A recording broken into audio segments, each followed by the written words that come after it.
오늘날 세계에서 가장 강력한 국가로 손꼽히는 미국은 경제나 군사, 외교나 기술력까지 모든 분야에서 최강의 자리를 차지하고 있습니다.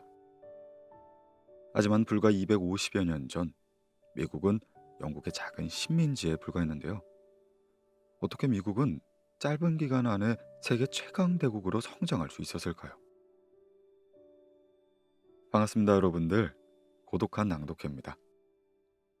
오늘은 세계사의 주요 사건들을 한 번에 알아볼 수 있는 유튜버 서에이스 쇼 김영석 작가의 세계사 익스프레스라는 도서 준비하였습니다. 이 책은 고대사부터 현대사까지 주요 결정적인 사건들을 한 번에 알아볼 수 있는 파트 1과 중요한 사건을 조금 더 깊게 들여다볼 수 있는 파트 2로 구성이 되어 있는데요. 책 한 권으로 세계사의 전반적인 흐름을 알 수 있어서 저처럼 세계사를 좋아하는 분들이라면 흥미롭게 읽어볼 수 있는 책인 것 같습니다. 오늘 고독한 낭독회에서는 사건을 조금 더 깊게 알아볼 수 있는 파트 2에서 오늘날 미국이 어떻게 세계 최강대국이 되었는지, 미국이 어떻게 생겨났고 어떤 문제들을 이겨내며 이 자리에 오를 수 있었는지 자세히 알아보려고 합니다. 들으시기 전에 구독과 좋아요 잊지 말아주시고요. 그럼 세계사 익스프레스, 오늘 고독한 낭독회에서 잠시 만나보시죠.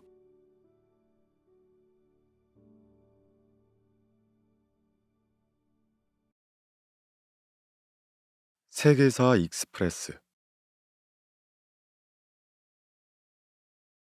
미국은 어떻게 최강대국이 되었는가? 미국은 인류 역사상 통틀어 가장 강력한 국가입니다. 막강한 군사력뿐만 아니라 문화, 과학기술, 경제를 통해서도 세계를 지배하고 있죠. 그런데 이 모든 것이 겨우 400년이란 짧은 시간이 이루어졌다면 믿으실 수 있겠습니까? 보잘것없는 식민지로 시작된 미국이 어떻게 지금의 초강대국이 되었을까요? 지금부터 그 이야기로 한번 빠져보시죠. 미국으로서의 이주가 본격적으로 시작된 것은 1492년 콜럼버스의 아메리카 대륙 탐험이 됩니다. 훨씬 전부터 아메리카엔 원주민이 살고 있었기 때문에 콜럼버스가 최초로 아메리카 대륙을 발견했다는 말은 옳지가 않죠. 또 콜럼버스를 아메리카 대륙을 발견한 최초의 유럽인이라 부르기도 애매합니다.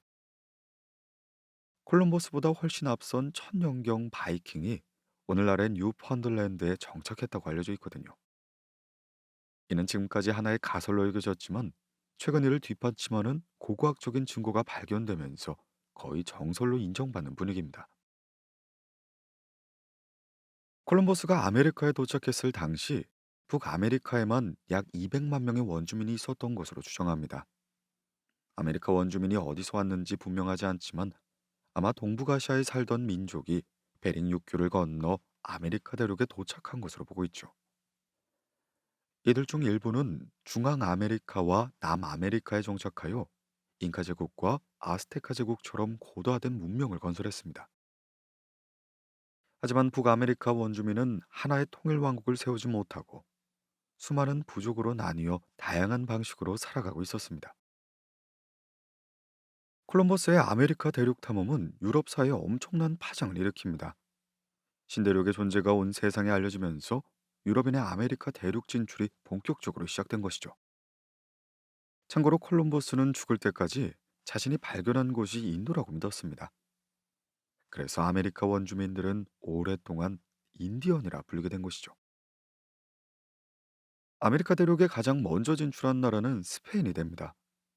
16세기 초 스페인은 아스테카 제국과 잉카 제국을 차례차례 무너뜨리고 막대한 부를 독차지했습니다. 하지만 1588년 스페인이 자랑하던 무적 함대가 영국 해군에 패하면서 스페인은 서서히 몰락의 길을 걷게 되죠.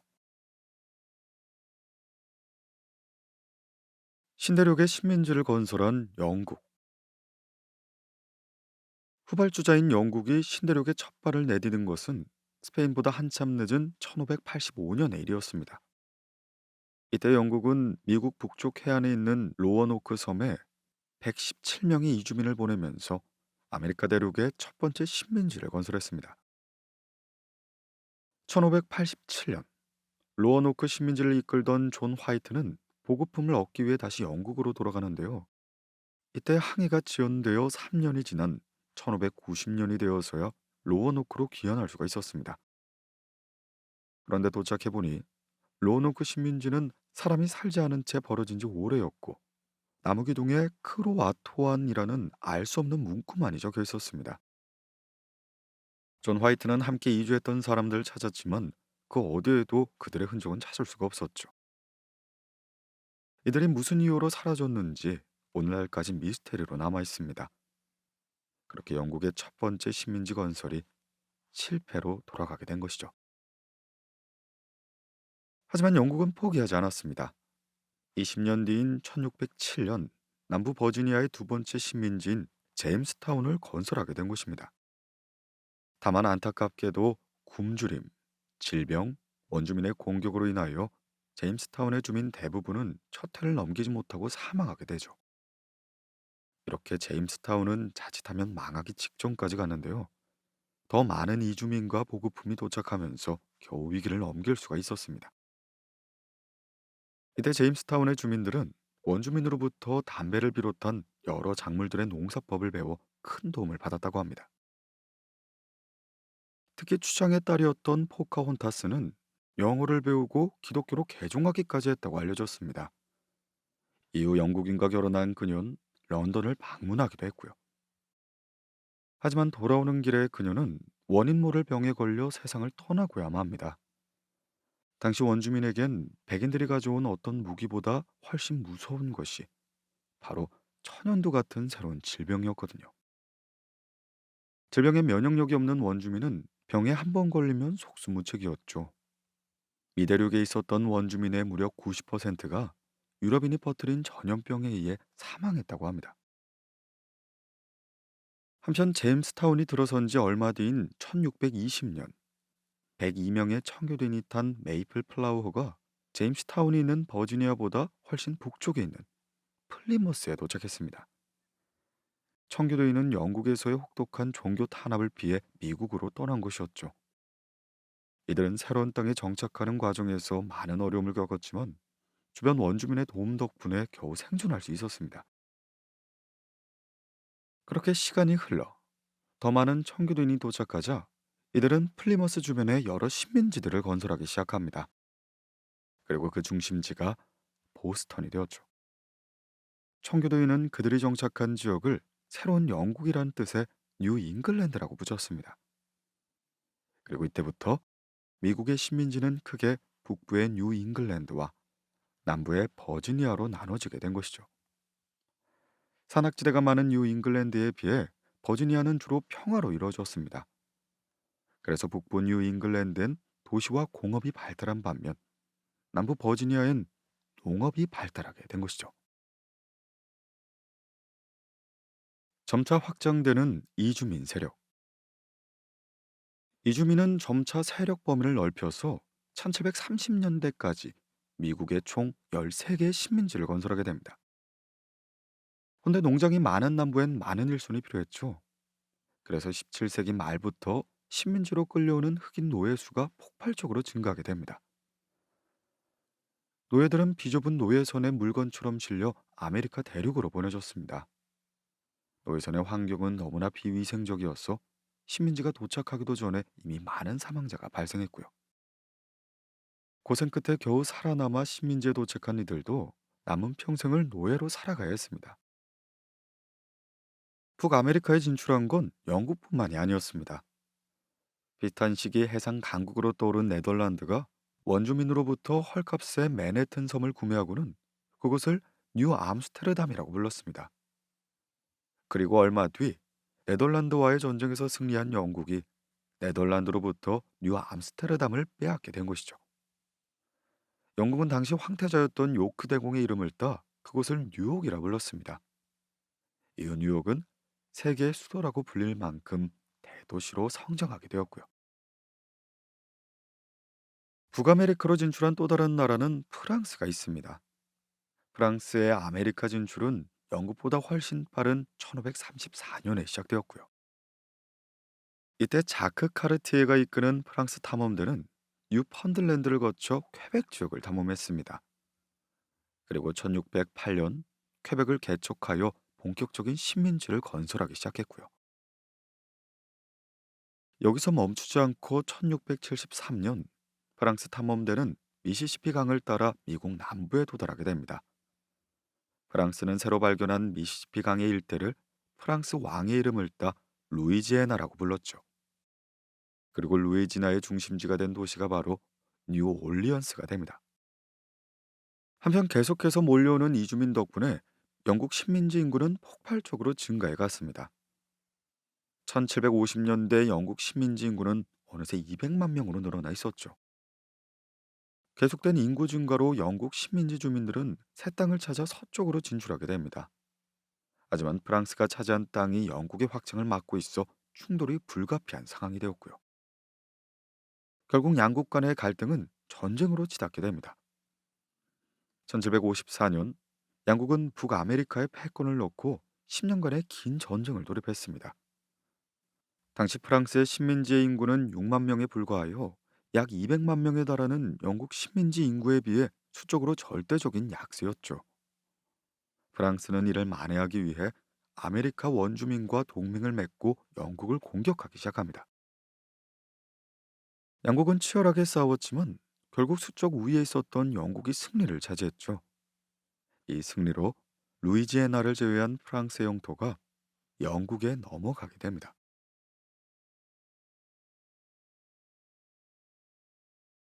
보스턴 차 사건이 촉발한 미국 독립전쟁. 하지만 영국의 승리엔 대가가 뒤따랐습니다. 긴 전쟁을 치르면서 막대한 빚을 지게 된 것이죠. 영국은 빚을 갚기 위해 식민지 주민들에게 다양한 세금을 부과했습니다. 오랫동안 식민지 주민들은 자신이 영국인이라고 생각을 했죠. 하지만 시간이 지나면서 영국인으로서의 정체성이 약해졌고 그 대신 스스로를 아메리카인이라고 생각하게 되었습니다. 게다가 이제 눈엣 가시였던 프랑스도 사라지자 더 이상 영국의 보호는 필요가 없었습니다. 이 시기 영국이 더 많은 세금을 거두려고 하자 식민지 주민들은 강하게 반발하게 되었죠. 시민들의 분노는 결국 보스턴 차 사건으로 분출되게 됩니다. 1773년 원주민으로 변정한 보스턴 주민들은 영국의 배에 올라 그곳에 쌓여있던 차 상자를 바다에 던져버리게 됩니다. 이 사건이 미국 독립전쟁의 신호탄이 된 것이죠. 그때까지 식민지 주민들에 대해서 유보적인 태도를 취했던 영국은 이 사건을 계기로 강경한 자세로 돌아섰습니다. 하지만 영국의 강경 조치는 오히려 식민지 주민들의 반발을 살 뿐이었죠. 결국 1774년 조지아주를 제외한 각 식민지 대표는 대책론을 위해 필라델피아로 모였습니다. 이를 제1차 대륙회의라고 부르죠. 회의에 참석한 대표적인 인물로는 이후 미국의 대통령이 되는 조지 워싱턴과 존 애덤스가 있었습니다. 이들은 영국의 악법을 철회하기 전까지 영국 제품을 불매하기로 결의했죠. 곧이어 식민지 곳곳에서 무력 충돌이 발생하자 이를 지켜볼 수만 없었던 영국은 군대를 투입하기로 결정했습니다. 그렇게 1775년 4월 19일 렉싱턴에서 영국군과 민병대 사이에서 벌어진 전투를 시작으로 미국의 독립전쟁이 발발하게 된 것이죠. 이에 13개의 식민지는 조지 워싱턴을 군의 사령관으로 임명했습니다. 그리고 이듬해인 1776년 7월 4일 토머스 제퍼슨이 식민지를 대표해 독립선언서를 작성했죠. 독립선언서 서문엔 이렇게 쓰여 있었고요. 모든 사람은 평등하게 창조되었으며 창조주로부터 빼앗을 수 없는 권리를 부여받았는데 그 중엔 생명과 자유와 행복을 추구할 권리가 있다. 인류의 정부는 이 권리를 확보하기 위해 조직되었으며 이 정부의 정당한 권력은 국민의 동의로부터 유래한다. 이로써 13개의 식민지는 마침내 정식으로 독립을 선언하게 된 것이죠. 미국은 이날을 기념으로 매년 7월 4일을 독립기념일로 지정했습니다. 한편 미국 독립전쟁은 영국이 훨씬 유리한 상황이었습니다. 미국군이 전투 경험이 없는 오합지졸이었던 것에 비해 영국군은 많은 전투 경험을 쌓은 정규군이었으니까요. 그래서 한동안 미국군은 영국군에게 고전을 면치 못했습니다. 하지만 조지 워싱턴이 지휘하는 미국군이 세라토가 전투에서 영국군을 격파하자 전황은 순식간에 역전되고 말았죠. 세라토가 전투의 가장 큰 수확은 프랑스의 참전이 됩니다. 프랑스와 영국은 앙숙으로 유명한데요. 프랑스는 처음부터 미국을 지원하고 싶었지만 그때까지만 해도 미국이 승리할 가능성은 희박해 보였습니다. 그런데 세라토가 전투에서 미국군이 대승을 거두자 미국이 승리할 수 있다고 판단한 프랑스가 미국을 지원하기로 한 것이죠. 1781년 미국 프랑스 연합군에 밀린 영국군이 싸움을 포기하고 본국으로 귀환했습니다. 마침내 미국이 최강의 전력을 자랑하던 영국을 이기고 독립을 쟁취하게 된 것이죠.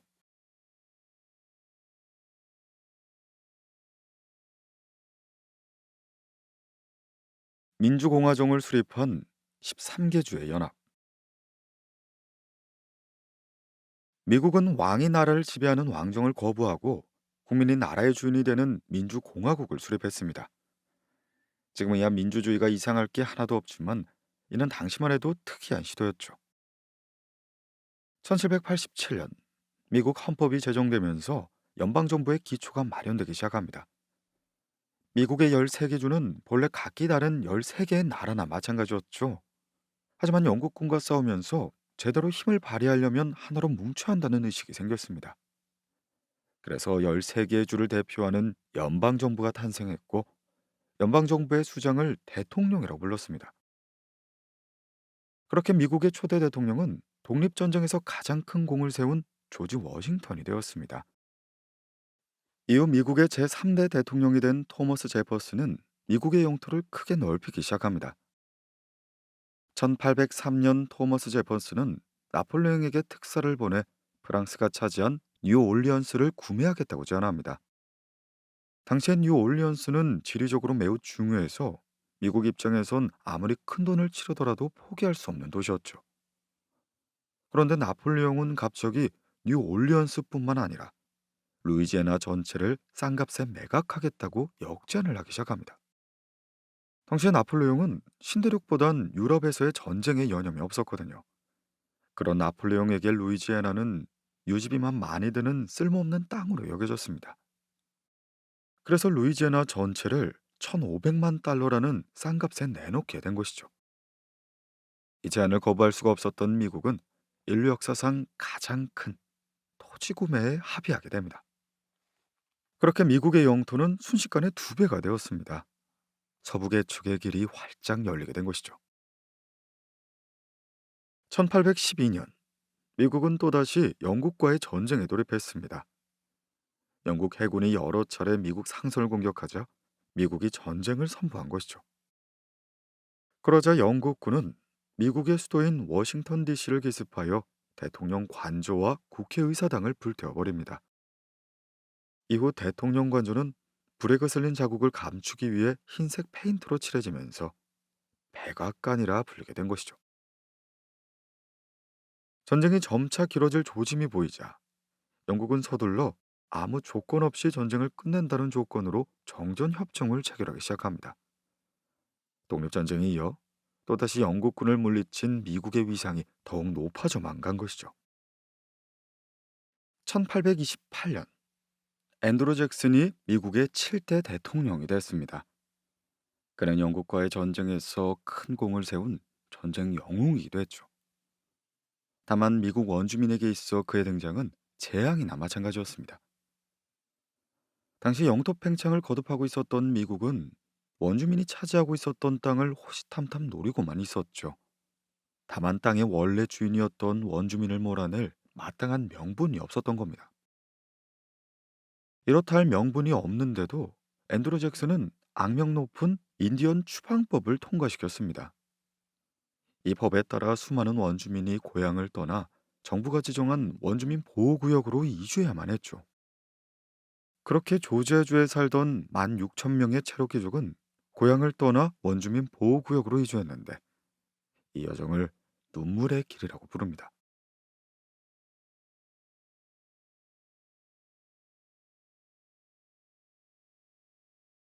남북 전쟁을 끝내고 다시 하나가 된 미국. 1846년 미국과 멕시코 간의 갈등이 전쟁으로 발전했습니다. 텍사스는 원래 멕시코의 땅이었죠. 그런데 시간이 흘러 많은 미국인들이 텍사스로 몰려들자 어느새 텍사스 내 미국인의 수가 멕시코인보다 훨씬 많아졌습니다.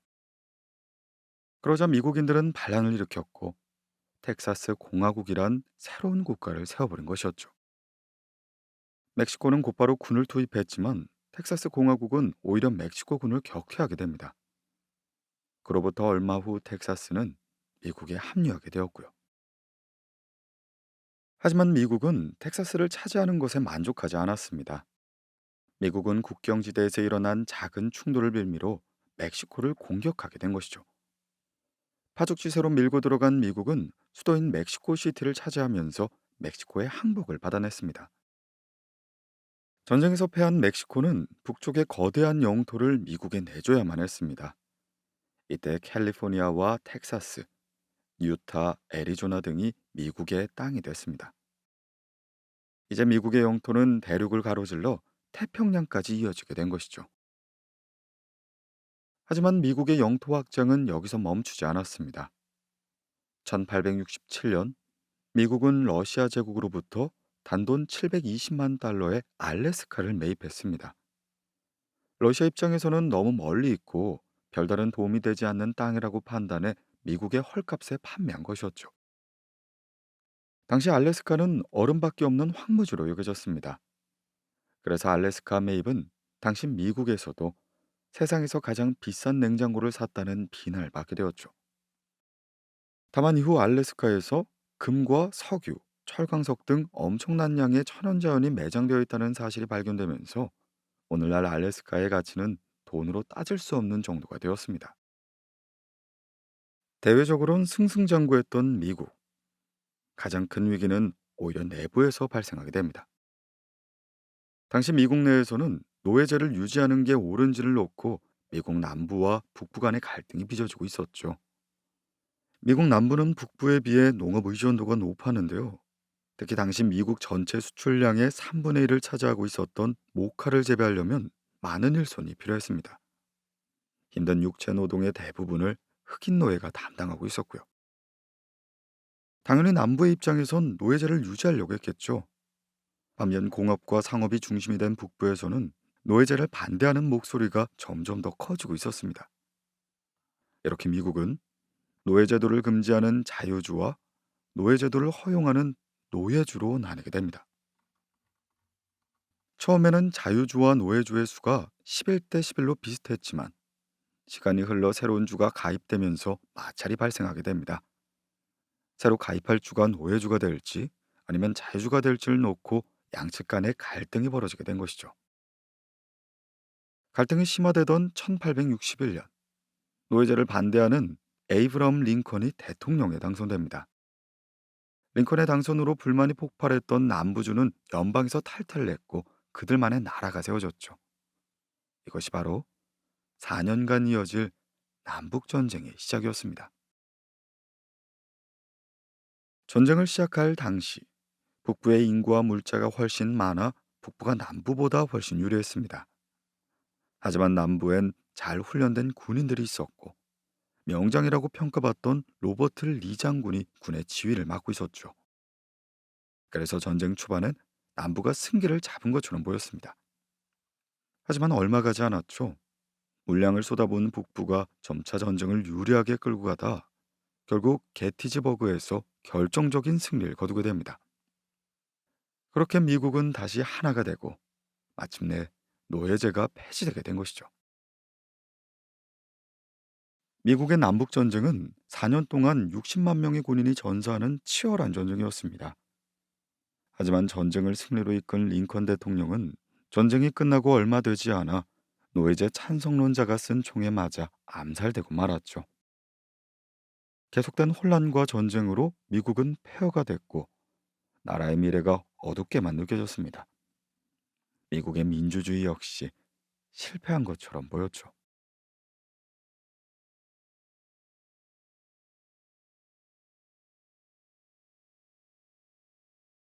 제1차 세계대전 후 세계 경제의 중심지로 떠오르다. 하지만 산업화라는 대반전이 기다리고 있었습니다. 남북 전쟁이 끝나고 미국 사회는 빠른 속도로 산업혁명을 겪었습니다. 미국은 풍부한 천연자원을 갖고 있었고 많은 이민자가 몰려들면서 노동력 공급에도 문제가 전혀 없었으니까요. 여기에 더해 철도망 확장은 미국의 교통과 무역 여건을 180도 바꿔버리게 됩니다. 미국이 급격한 산업화가 가능했던 배경이 바로 미국 전역에 철도망이 깔려 운송료가 낮아진 결과였습니다. 게다가 토마스 에디슨이 전구, 추궁기 등을 발명하면서 산업화는 더욱 가속화가 붙기 시작했고요. 그리고 그 결과 20세기로 넘어갈 쯤에 미국은 세계 공장으로 탈바꿈하게 됩니다. 물론 부작용이 없었던 건 아니었는데요. 록펠러와 카네기 같은 사업가들이 세운 대기업이 노동력을 착취하기 시작했고 독점을 통해 시장을 지배하다시피 했거든요. 이들은 엄청난 부자가 됐지만 반대로 빈부격차가 커지는 결과를 낳았습니다. 그렇게 1914년 유럽에선 제1차 세계대전이 발발하게 되죠. 사라예보에서 오스트리아 헝가리 제국의 황태자 부부가 살해된 사건을 빌미로 오스트리아 헝가리 제국이 세르비아에 선전포고를 하게 된 것입니다. 그러자 복잡한 동맹 관계로 얽힌 유럽의 많은 나라들이 줄줄이 전쟁에 휘말리게 되었죠. 전쟁은 영국, 프랑스, 러시아가 독일, 오스트리아, 오스만 제국과 대립하는 양상으로 전개됩니다. 이때 미국의 월순 대통령은 중립선을 하면서 전쟁에 관여하지 않겠다는 입장이었죠. 하지만 미국은 보이지 않게 영국과 프랑스의 편을 들면서 양국에 막대한 물자를 제공했고 이에 불만을 품은 독일이 미국의 상선을 공격해 침몰시키는 사건을 발생시킵니다. 결국 1917년 미국이 1차 세계대전에 참전을 선언합니다. 미국의 참전으로 팽팽했던 힘의 균형은 순식간에 연합군 축으로 기울게 되었죠. 그 다음해인 1918년 결국 독일이 항복하면서 1차 세계대전은 막을 내렸습니다. 이 전쟁으로 유럽은 초토화됐지만 미국은 오히려 전쟁의 특수로 유례없는 호황기를 누리게 되었고요. 자, 그리고 이때부터 미국은 유럽을 대신해 세계 경제의 중심지로 떠오르게 됩니다. 특히 1920년대 미국은 그야말로 번영의 시기였죠.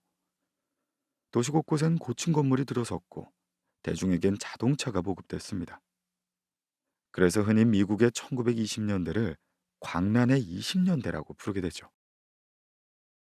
그러던 어느 날 갑자기 호황의 시대가 끝나버리게 됩니다.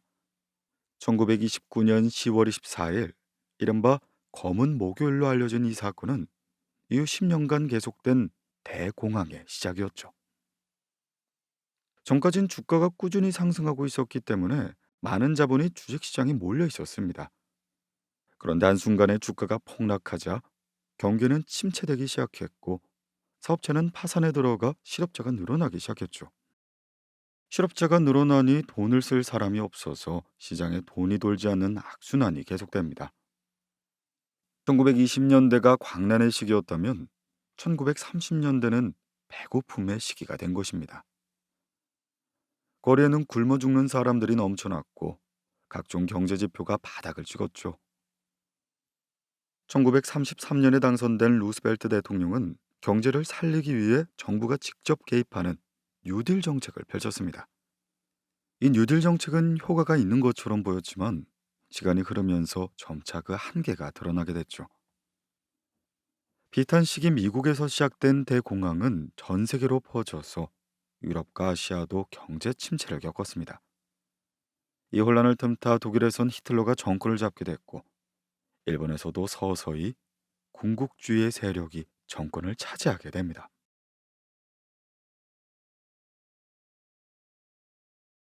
제2차 세계대전과 냉전 시대를 지나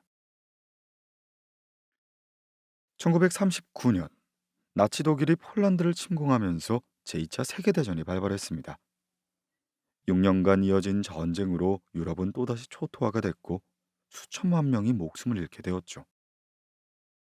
미국은 다시 중립을 유지했지만 1차 세계대전 때와 마찬가지로 영국 편을 몰래 들었죠.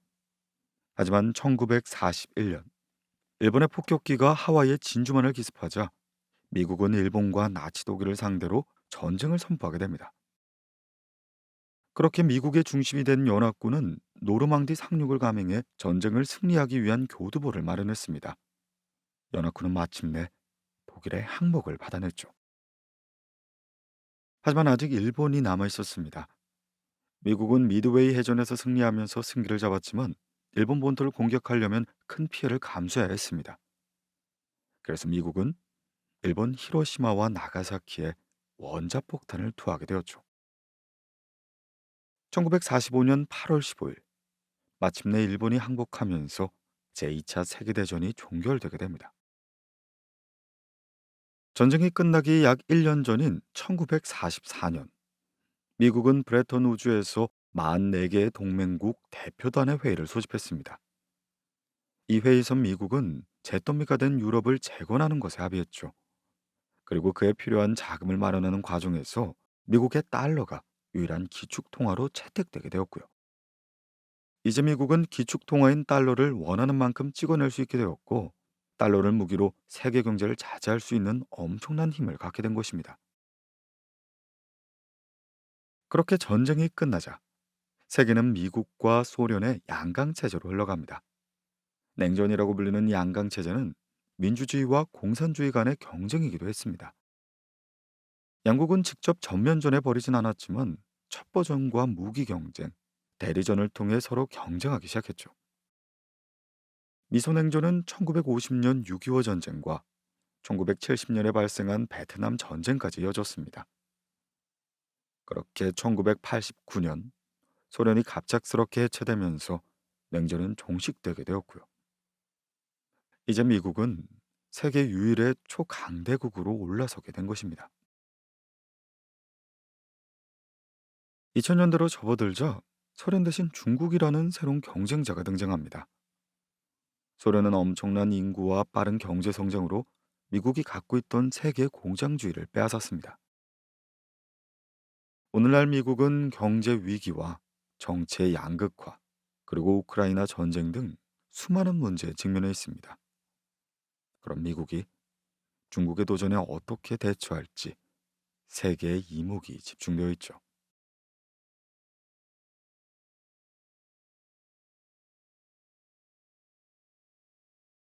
남중국해를 차지하려는 중국의 계획. 미국과 중국의 군사 경쟁은 우주에서도 펼쳐지고 있습니다. 미국은 독보적인 기술을 앞세워 수많은 정찰 위성 등을 우주에 쏘아올렸죠. 정찰 위성은 적의 움직임을 미리 파악하는 눈의 역할을 하기 때문에 중국의 입장에선 성가실 수밖에 없습니다. 이에 중국은 미국의 위성을 무력화시키기 위한 여러 방책을 내놓기 시작한 것이죠. 2007년 중국이 미사일을 발사해 자국의 기상위성을 격추하는 일이 있었습니다.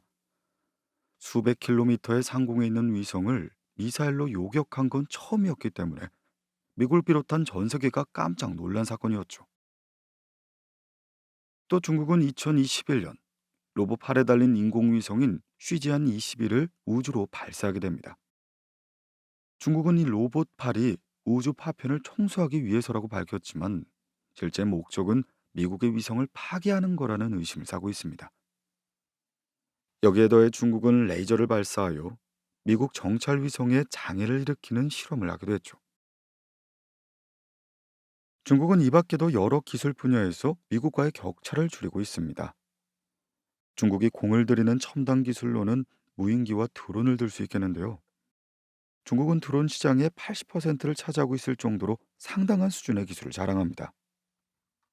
만약 드론에 인공지능과 자동화 무기가 더해진다면 그 위력이 어떨지 쉽게 상상이 가지 않죠. 또한 중국은 미국과의 전쟁을 대비해 반접근 지역 거부라는 전략을 세웁니다. 쉽게 말해 미 해군이 중국 가까이 접근하는 걸 최대한 막는다는 개념입니다. 최근 들어 중국 해군이 급성장한 건 사실이지만 아직 미 해군을 상대하기엔 역부족이겠죠. 그래서 중국은 해군끼리 정면 승부를 벌인다기보단 미 해군의 접근을 차단하는 전략을 택한 겁니다. 미군의 접근을 막기 위한 주된 무기로는 군함을 타깃으로 한 대한 탄도 미사일이 있습니다. 중국은 수많은 미사일을 쏘아대면서 미군의 접근을 어렵게 할 것이고, 그 와중에 위성 요격 미사일이나 레이저를 쏴 미국 위성 감시 시스템을 마비시키려고 할 것입니다. 만약 미 해군의 접근을 막아낸다면 중국은 다음 단계로 대만을 포함한 동아시아 주변 지역을 장악하려고 할 것입니다. 그렇게 계속해서 미군의 개입을 막아냄으로써 그 지역의 지배권을 기정사실화하는 것이 반접근 지역 거부의 최종 목적이 되겠죠. 다시 말해 미국과의 전면전을 최대한 피하면서 동아시아 지배권을 챙긴다는 것입니다. 최근 논란이 된 남중국해 사건도 반접근 지역 거부 전략의 연장선이라고 볼 수 있고요. 중국은 오랫동안 남중국해 영유권을 주장했습니다. 급기야 2014년 중국은 이곳을 무담 점거하여 7개 인공섬을 건설하기도 했죠. 이 인공섬에 활주로와 미사일 기지 등을 건설하면서 이곳을 군사화할 의도를 드러내자 주변국들은 반발하고 나섰습니다. 남중국해는 전 세계 물동량의 3분의 1 정도가 통과하는 곳으로, 만약 중국이 이곳을 통제하게 된다면 세계 경제에 큰 타격을 줄 수 있죠. 게다가 이곳은 전략적으로도 매우 중요한 곳입니다. 하여 미국은 이곳에 함대를 파견하는 등 여러 차례 불편한 심기를 드러냈지만 섣부르게 군사 활동엔 나서지 못하고 있습니다.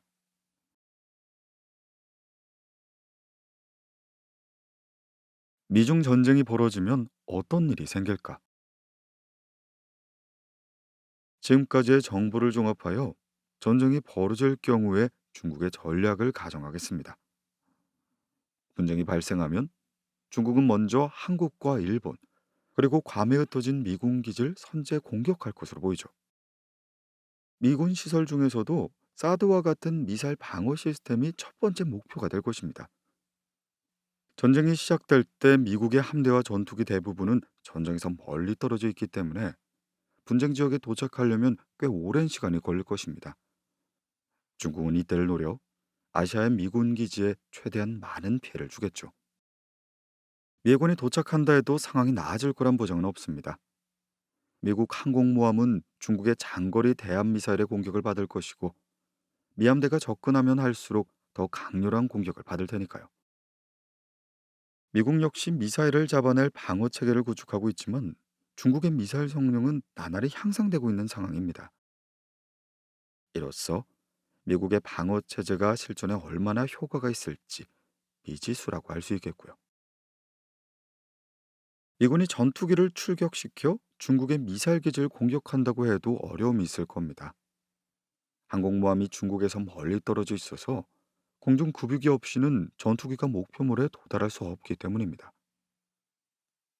공중 급유기는 스텔스 기능이나 자기 방어 능력이 없기 때문에 격추될 가능성이 높습니다.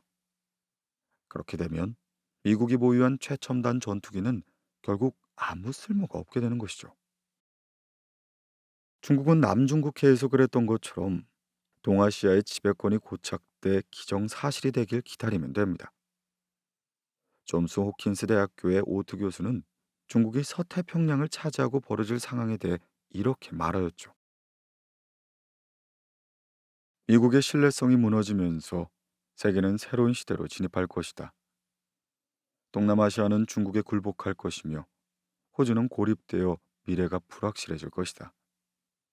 또한 한국과 일본은 경제 생명선인 해상 교통로를 중국에 통제당할 것이다. 그렇다고 미국이 중국과 전면전을 벌이기엔 부담이 있겠습니다. 이미 미국 전역이 중국의 핵무기 사정권에 있는 데다 미사일 경쟁에서도 뒤처져 있기 때문이죠. 아무리 미국이라고 해도 전쟁 또는 타협의 갈림길에 섰을 때 전쟁을 택하기란 쉬운 일이 아닐 것입니다. 그리고 그 결과 대만 해협이나 남중국해에서 전쟁이 발생한다면 미국에 불리하다는 분석까지 나오고 있죠. 2019년 뉴욕 타임즈 니콜라스 크리스토프에 따르면 미국은 중국과의 모의 전쟁인 워게임을 18번 실시했는데 18번 모두 중국이 승리했다고 하죠. 물론 그렇다고 미국에 희망이 없는 건 아닙니다. 재래식 무기로만 봤을 땐 미국이 여전히 압도적 우위에 있으며 기술력에서도 아직은 미국이 앞선다고 볼 수 있거든요.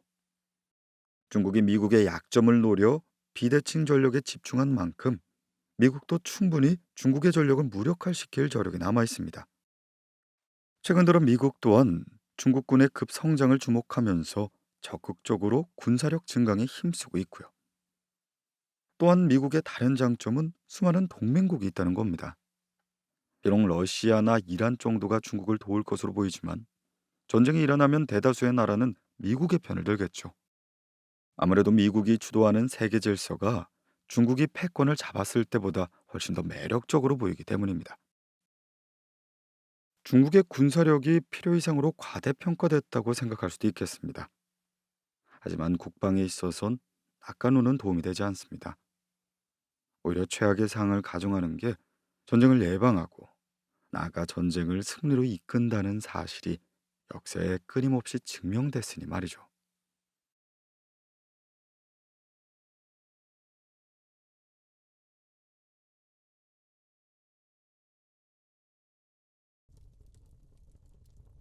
미국은 어떻게 최강대국이 되었는가?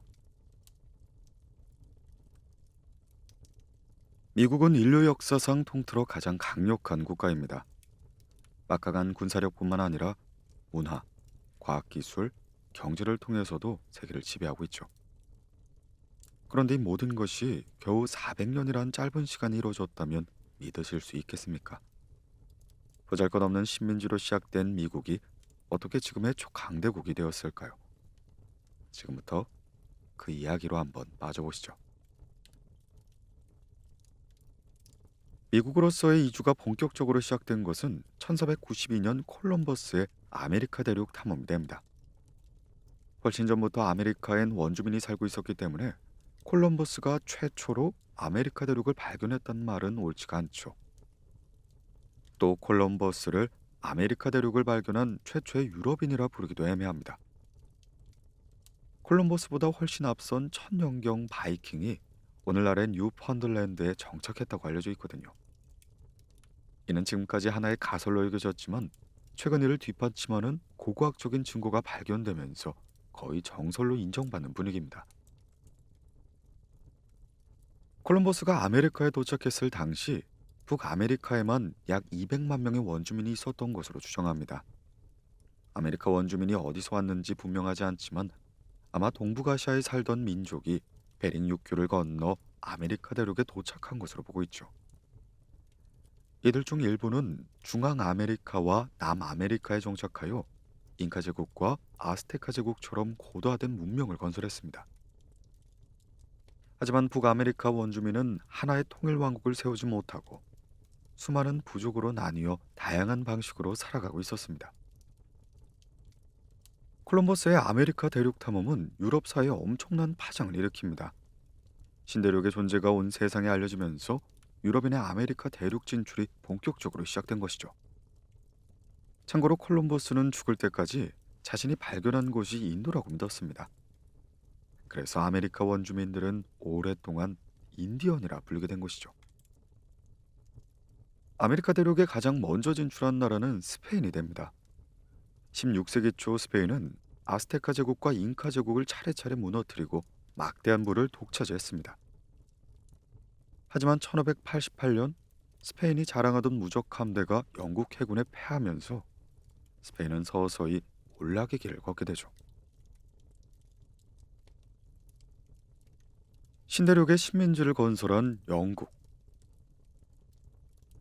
후발주자인 영국이 신대륙에 첫 발을 내디딘 것은 스페인보다 한참 늦은 1585년의 일이었습니다. 이때 영국은 미국 북쪽 해안에 있는 로어노크 섬에 117명의 이주민을 보내면서 아메리카 대륙의 첫 번째 식민지를 건설했습니다. 1587년 로어노크 식민지를 이끌던 존 화이트는 보급품을 얻기 위해 다시 영국으로 돌아가는데요. 이때 항해가 지연되어 3년이 지난 1590년이 되어서야 로어노크로 귀환할 수가 있었습니다. 그런데 도착해보니 로노크 식민지는 사람이 살지 않은 채 벌어진 지 오래였고 나무 기둥에 크로아토안이라는 알 수 없는 문구만이 적혀 있었습니다. 존 화이트는 함께 이주했던 사람들을 찾았지만 그 어디에도 그들의 흔적은 찾을 수가 없었죠. 이들이 무슨 이유로 사라졌는지 오늘날까지 미스테리로 남아 있습니다. 그렇게 영국의 첫 번째 식민지 건설이 실패로 돌아가게 된 것이죠. 하지만 영국은 포기하지 않았습니다. 20년 뒤인 1607년 남부 버지니아의 두 번째 식민지인 제임스타운을 건설하게 된 곳입니다. 다만 안타깝게도 굶주림, 질병, 원주민의 공격으로 인하여 제임스타운의 주민 대부분은 첫 해를 넘기지 못하고 사망하게 되죠. 이렇게 제임스타운은 자칫하면 망하기 직전까지 갔는데요. 더 많은 이주민과 보급품이 도착하면서 겨우 위기를 넘길 수가 있었습니다. 이때 제임스타운의 주민들은 원주민으로부터 담배를 비롯한 여러 작물들의 농사법을 배워 큰 도움을 받았다고 합니다. 특히 추장의 딸이었던 포카혼타스는 영어를 배우고 기독교로 개종하기까지 했다고 알려졌습니다. 이후 영국인과 결혼한 그녀는 런던을 방문하기도 했고요. 하지만 돌아오는 길에 그녀는 원인 모를 병에 걸려 세상을 떠나고야만 합니다. 당시 원주민에겐 백인들이 가져온 어떤 무기보다 훨씬 무서운 것이 바로 천연두 같은 새로운 질병이었거든요. 질병에 면역력이 없는 원주민은 병에 한 번 걸리면 속수무책이었죠. 미대륙에 있었던 원주민의 무려 90%가 유럽인이 퍼뜨린 전염병에 의해 사망했다고 합니다. 한편 제임스타운이 들어선 지 얼마 뒤인 1620년 102명의 청교도인이 탄 메이플 플라워호가 제임스타운이 있는 버지니아보다 훨씬 북쪽에 있는 플리머스에 도착했습니다. 청교도인은 영국에서의 혹독한 종교 탄압을 피해 미국으로 떠난 것이었죠. 이들은 새로운 땅에 정착하는 과정에서 많은 어려움을 겪었지만 주변 원주민의 도움 덕분에 겨우 생존할 수 있었습니다. 그렇게 시간이 흘러 더 많은 청교도인이 도착하자 이들은 플리머스 주변에 여러 식민지들을 건설하기 시작합니다. 그리고 그 중심지가 보스턴이 되었죠. 청교도인은 그들이 정착한 지역을 새로운 영국이라는 뜻의 뉴 잉글랜드라고 붙였습니다. 그리고 이때부터 미국의 식민지는 크게 북부의 뉴 잉글랜드와 남부의 버지니아로 나눠지게 된 것이죠. 산악지대가 많은 뉴 잉글랜드에 비해 버지니아는 주로 평화로 이루어졌습니다.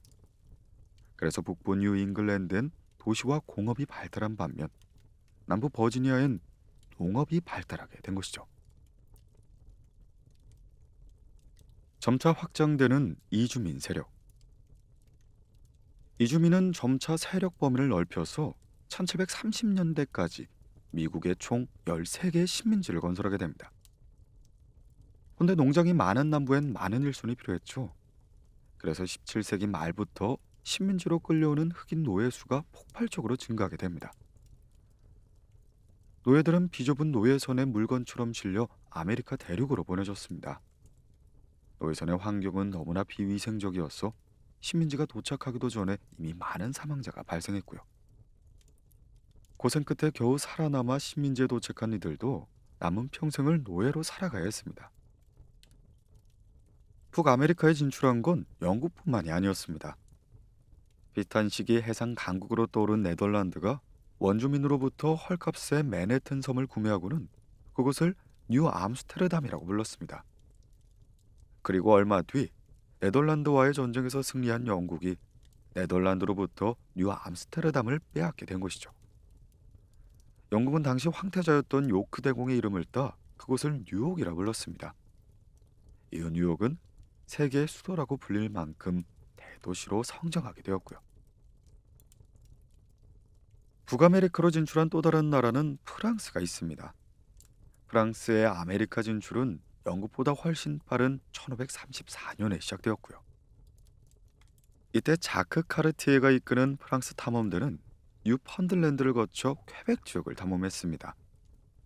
그리고 1608년 퀘벡을 개척하여 본격적인 식민지를 건설하기 시작했고요.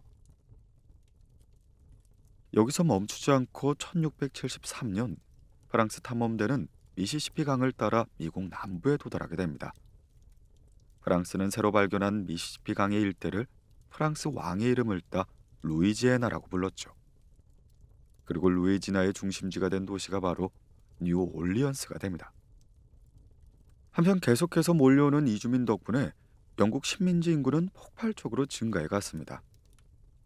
1750년대 영국 식민지 인구는 어느새 200만 명으로 늘어나 있었죠. 계속된 인구 증가로 영국 식민지 주민들은 새 땅을 찾아 서쪽으로 진출하게 됩니다. 하지만 프랑스가 차지한 땅이 영국의 확장을 막고 있어 충돌이 불가피한 상황이 되었고요. 결국 양국 간의 갈등은 전쟁으로 치닫게 됩니다. 1754년 양국은 북아메리카에 패권을 놓고 10년간의 긴 전쟁을 돌입했습니다. 당시 프랑스의 식민지의 인구는 6만 명에 불과하여 약 200만 명에 달하는 영국 식민지 인구에 비해 수적으로 절대적인 약세였죠. 프랑스는 이를 만회하기 위해 아메리카 원주민과 동맹을 맺고 영국을 공격하기 시작합니다. 양국은 치열하게 싸웠지만 결국 수적 우위에 있었던 영국이 승리를 차지했죠. 이 승리로 루이지애나를 제외한 프랑스의 영토가 영국에 넘어가게 됩니다.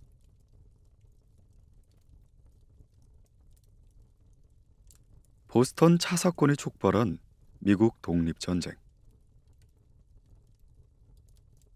하지만 영국의 승리엔 대가가 뒤따랐습니다.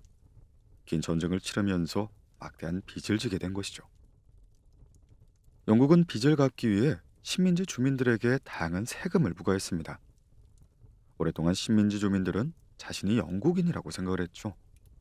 하지만 시간이 지나면서 영국인으로서의 정체성이 약해졌고 그 대신 스스로를 아메리카인이라고 생각하게 되었습니다. 게다가 이제 눈엣 가시였던 프랑스도 사라지자 더 이상 영국의 보호는 필요가 없었습니다. 이 시기 영국이 더 많은 세금을 거두려고 하자 식민지 주민들은 강하게 반발하게 되었죠. 시민들의 분노는 결국 보스턴 차 사건으로 분출되게 됩니다. 1773년 원주민으로 변정한 보스턴 주민들은 영국의 배에 올라 그곳에 쌓여있던 차 상자를 바다에 던져버리게 됩니다. 이 사건이 미국 독립전쟁의 신호탄이 된 것이죠. 그때까지 식민지 주민들에 대해서 유보적인 태도를 취했던 영국은 이 사건을 계기로 강경한 자세로 돌아섰습니다. 하지만 영국의 강경 조치는 오히려 식민지 주민들의 반발을 살 뿐이었죠. 결국 1774년 조지아주를 제외한 각 식민지 대표는 대책론을 위해 필라델피아로 모였습니다. 이를 제1차 대륙회의라고 부르죠. 회의에 참석한 대표적인 인물로는 이후 미국의 대통령이 되는 조지 워싱턴과 존 애덤스가 있었습니다. 이들은 영국의 악법을 철회하기 전까지 영국 제품을 불매하기로 결의했죠. 곧이어 식민지 곳곳에서 무력 충돌이 발생하자 이를 지켜볼 수만 없었던 영국은 군대를 투입하기로 결정했습니다. 그렇게 1775년 4월 19일 렉싱턴에서 영국군과 민병대 사이에서 벌어진 전투를 시작으로 미국의 독립전쟁이 발발하게 된 것이죠. 이에 13개의 식민지는 조지 워싱턴을 군의 사령관으로 임명했습니다.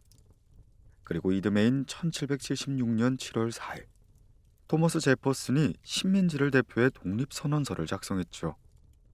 독립선언서 서문엔 이렇게 쓰여 있었고요.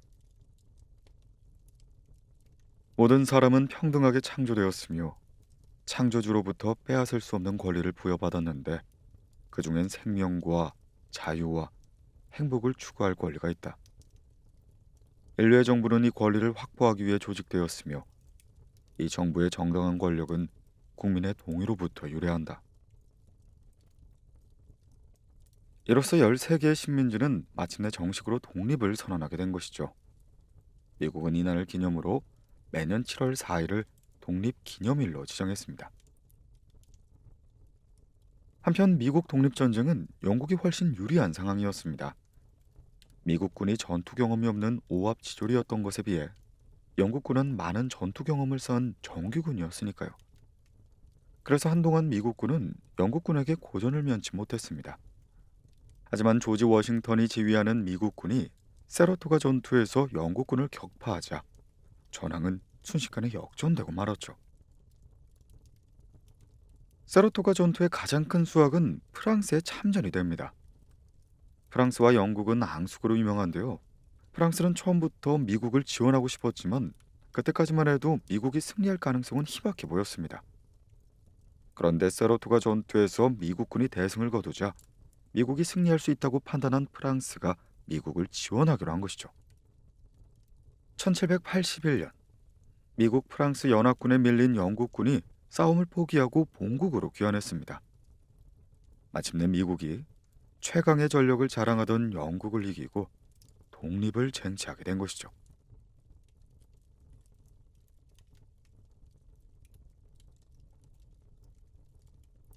민주공화정을 수립한 13개 주의 연합.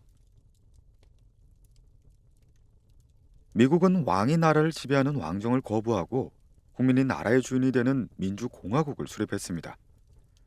지금이야 민주주의가 이상할 게 하나도 없지만 이는 당시만 해도 특이한 시도였죠. 1787년 미국 헌법이 제정되면서 연방정부의 기초가 마련되기 시작합니다. 미국의 13개 주는 본래 각기 다른 13개의 나라나 마찬가지였죠. 하지만 영국군과 싸우면서 제대로 힘을 발휘하려면 하나로 뭉쳐야 한다는 의식이 생겼습니다. 그래서 13개의 주를 대표하는 연방정부가 탄생했고 연방정부의 수장을 대통령이라고 불렀습니다. 그렇게 미국의 초대 대통령은 독립전쟁에서 가장 큰 공을 세운 조지 워싱턴이 되었습니다. 이후 미국의 제3대 대통령이 된 토머스 제퍼슨은 미국의 영토를 크게 넓히기 시작합니다. 1803년 토머스 제퍼슨은 나폴레옹에게 특사를 보내 프랑스가 차지한 뉴올리언스를 구매하겠다고 제안합니다. 당시엔 뉴올리언스는 지리적으로 매우 중요해서 미국 입장에선 아무리 큰 돈을 치르더라도 포기할 수 없는 도시였죠. 그런데 나폴레옹은 갑자기 뉴올리언스뿐만 아니라 루이지애나 전체를 싼값에 매각하겠다고 역제안을 하기 시작합니다. 당시에 나폴레옹은 신대륙보단 유럽에서의 전쟁에 여념이 없었거든요. 그런 나폴레옹에게 루이지애나는 유지비만 많이 드는 쓸모없는 땅으로 여겨졌습니다. 그래서 루이지애나 전체를 1,500만 달러라는 싼 값에 내놓게 된 것이죠. 이 제안을 거부할 수가 없었던 미국은 인류 역사상 가장 큰 토지 구매에 합의하게 됩니다. 그렇게 미국의 영토는 순식간에 2배가 되었습니다. 서북의 축의 길이 활짝 열리게 된 것이죠. 1812년 미국은 또다시 영국과의 전쟁에 돌입했습니다. 영국 해군이 여러 차례 미국 상선을 공격하자 미국이 전쟁을 선포한 것이죠. 그러자 영국군은 미국의 수도인 워싱턴 DC를 기습하여 대통령 관저와 국회의사당을 불태워버립니다. 이후 대통령 관저는 불에 거슬린 자국을 감추기 위해 흰색 페인트로 칠해지면서 백악관이라 불리게 된 것이죠. 전쟁이 점차 길어질 조짐이 보이자 영국은 서둘러 아무 조건 없이 전쟁을 끝낸다는 조건으로 정전협정을 체결하기 시작합니다. 독립전쟁에 이어 또다시 영국군을 물리친 미국의 위상이 더욱 높아져만 간 것이죠. 1828년 앤드루 잭슨이 미국의 7대 대통령이 됐습니다. 그는 영국과의 전쟁에서 큰 공을 세운 전쟁 영웅이기도 했죠. 다만 미국 원주민에게 있어 그의 등장은 재앙이나 마찬가지였습니다. 당시 영토 팽창을 거듭하고 있었던 미국은 원주민이 차지하고 있었던 땅을 호시탐탐 노리고만 있었죠. 다만 땅의 원래 주인이었던 원주민을 몰아낼 마땅한 명분이 없었던 겁니다. 이렇다 할 명분이 없는데도 앤드루 잭슨은 악명 높은 인디언 추방법을 통과시켰습니다. 이 법에 따라 수많은 원주민이 고향을 떠나 정부가 지정한 원주민 보호구역으로 이주해야만 했죠. 그렇게 조지아주에 살던 16,000명의 체로키족은 고향을 떠나 원주민 보호구역으로 이주했는데 이 여정을 눈물의 길이라고 부릅니다.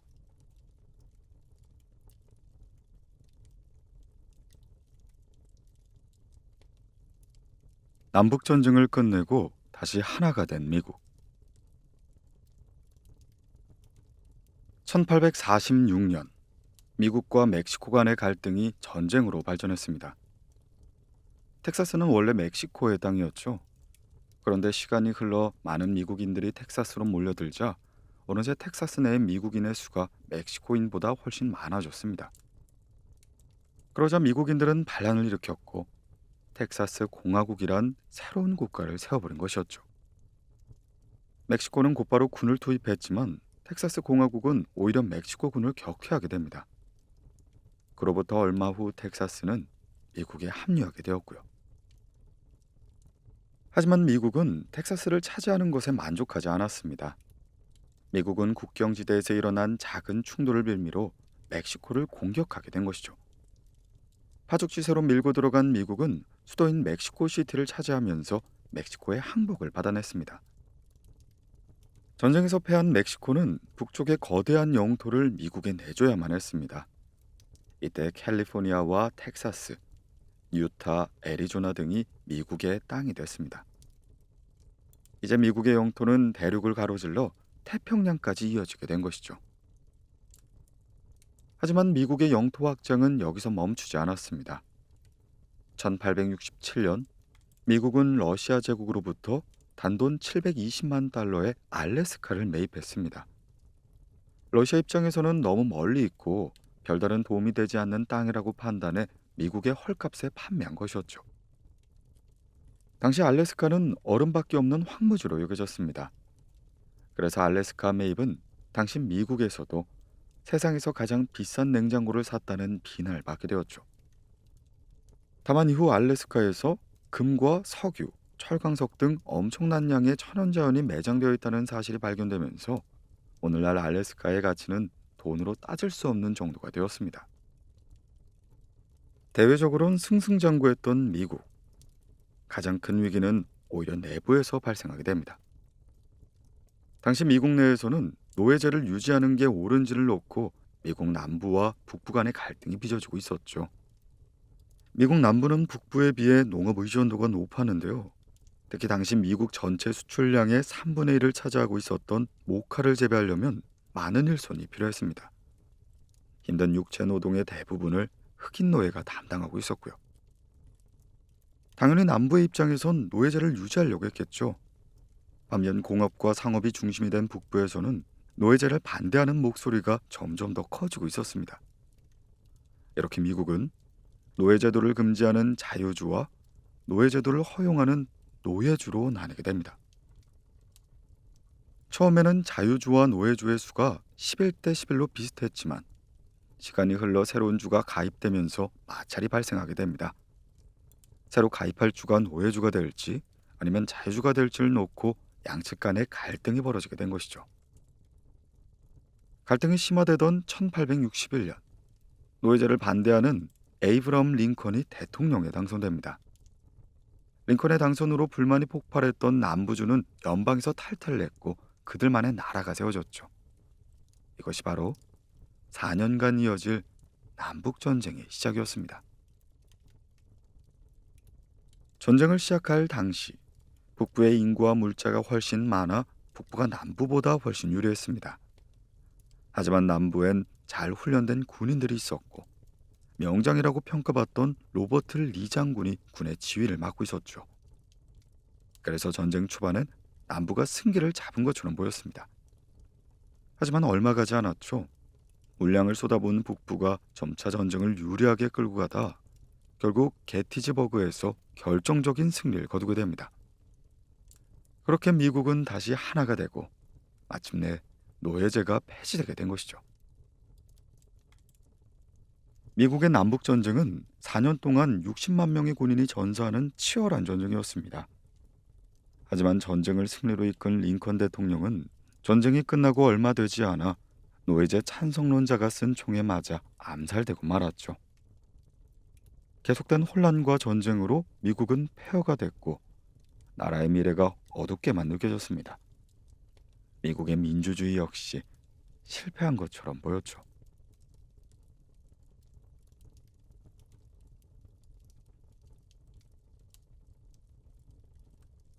제1차 세계대전 후 세계 경제의 중심지로 떠오르다. 하지만 산업화라는 대반전이 기다리고 있었습니다. 남북 전쟁이 끝나고 미국 사회는 빠른 속도로 산업혁명을 겪었습니다. 미국은 풍부한 천연자원을 갖고 있었고 많은 이민자가 몰려들면서 노동력 공급에도 문제가 전혀 없었으니까요. 여기에 더해 철도망 확장은 미국의 교통과 무역 여건을 180도 바꿔버리게 됩니다.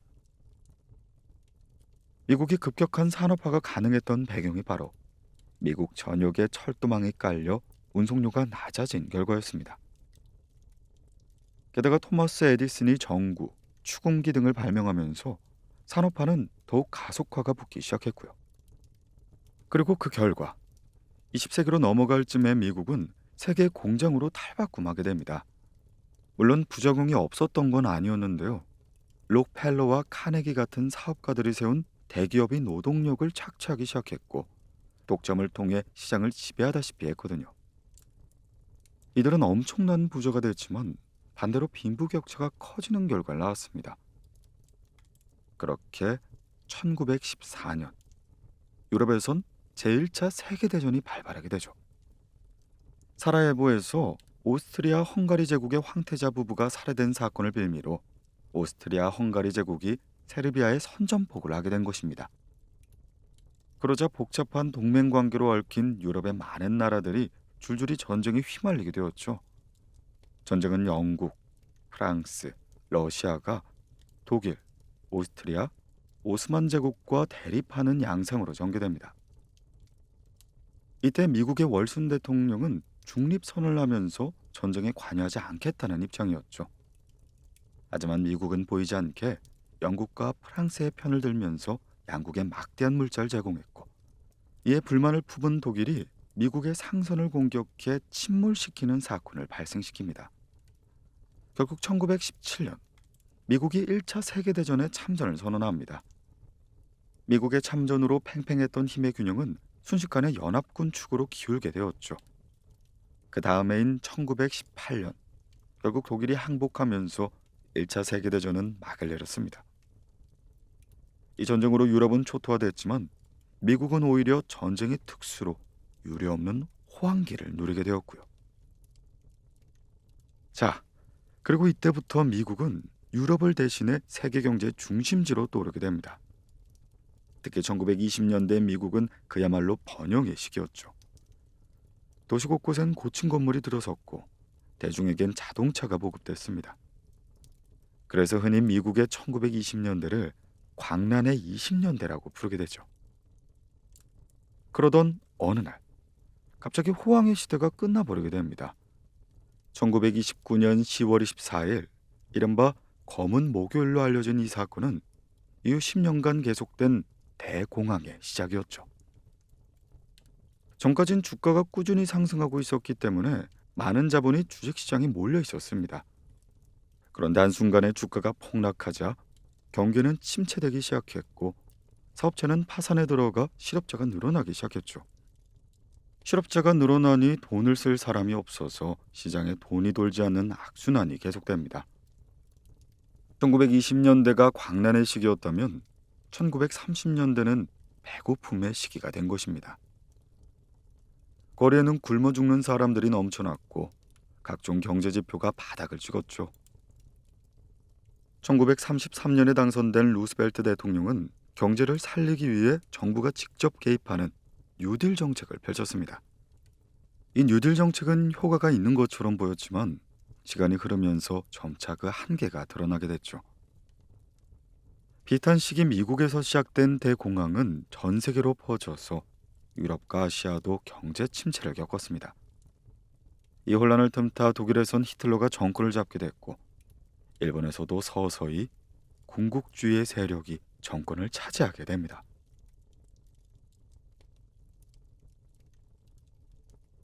제2차 세계대전과 냉전 시대를 지나 1939년 나치 독일이 폴란드를 침공하면서 제2차 세계대전이 발발했습니다. 6년간 이어진 전쟁으로 유럽은 또다시 초토화가 됐고 수천만 명이 목숨을 잃게 되었죠. 미국은 다시 중립을 유지했지만 1차 세계대전 때와 마찬가지로 영국 편을 몰래 들었죠. 하지만 1941년 일본의 폭격기가 하와이의 진주만을 기습하자 미국은 일본과 나치 독일을 상대로 전쟁을 선포하게 됩니다. 그렇게 미국의 중심이 된 연합군은 노르망디 상륙을 감행해 전쟁을 승리하기 위한 교두보를 마련했습니다. 연합군은 마침내 독일의 항복을 받아냈죠. 하지만 아직 일본이 남아 있었습니다. 미국은 미드웨이 해전에서 승리하면서 승기를 잡았지만 일본 본토를 공격하려면 큰 피해를 감수해야 했습니다. 그래서 미국은 일본 히로시마와 나가사키에 원자폭탄을 투하하게 되었죠. 1945년 8월 15일, 마침내 일본이 항복하면서 제2차 세계대전이 종결되게 됩니다. 전쟁이 끝나기 약 1년 전인 1944년, 미국은 브레턴 우주에서 44개의 동맹국 대표단의 회의를 소집했습니다. 이 회의에서 미국은 잿더미가 된 유럽을 재건하는 것에 합의했죠. 그리고 그에 필요한 자금을 마련하는 과정에서 미국의 달러가 유일한 기축통화로 채택되게 되었고요. 이제 미국은 기축통화인 달러를 원하는 만큼 찍어낼 수 있게 되었고, 달러를 무기로 세계 경제를 자제할 수 있는 엄청난 힘을 갖게 된 것입니다. 그렇게 전쟁이 끝나자 세계는 미국과 소련의 양강체제로 흘러갑니다. 냉전이라고 불리는 양강체제는 민주주의와 공산주의 간의 경쟁이기도 했습니다. 양국은 직접 전면전에 벌이진 않았지만 첩보전과 무기 경쟁, 대리전을 통해 서로 경쟁하기 시작했죠. 미소냉전은 1950년 6.25 전쟁과 1970년에 발생한 베트남 전쟁까지 이어졌습니다. 그렇게 1989년 소련이 갑작스럽게 해체되면서 냉전은 종식되게 되었고요. 이제 미국은 세계 유일의 초강대국으로 올라서게 된 것입니다. 2000년대로 접어들자 소련 대신 중국이라는 새로운 경쟁자가 등장합니다. 소련은 엄청난 인구와 빠른 경제 성장으로 미국이 갖고 있던 세계 공장주의를 빼앗았습니다. 오늘날 미국은 경제 위기와 정치의 양극화, 그리고 우크라이나 전쟁 등 수많은 문제에 직면해 있습니다. 그럼 미국이 중국의 도전에 어떻게 대처할지 세계의 이목이 집중되어 있죠.